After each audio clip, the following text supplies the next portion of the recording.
Today, the military veteran team is out at CareFest, giving back to the community we proudly serve.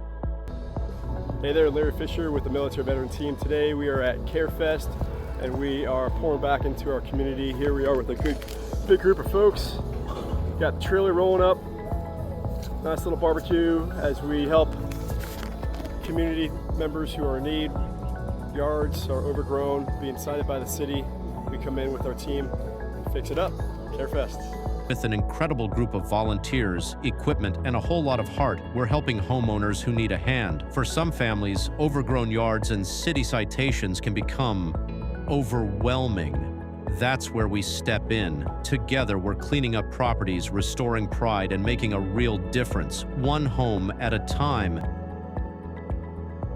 In fact, it took 4 dumpsters to clear this property and bring the yard back to life, because serving our community doesn't stop when the uniform comes off. If you'd like to be part of our next CareFest project, keep an eye on our social media pages. We'd love to have more volunteers come out and help us continue making a difference.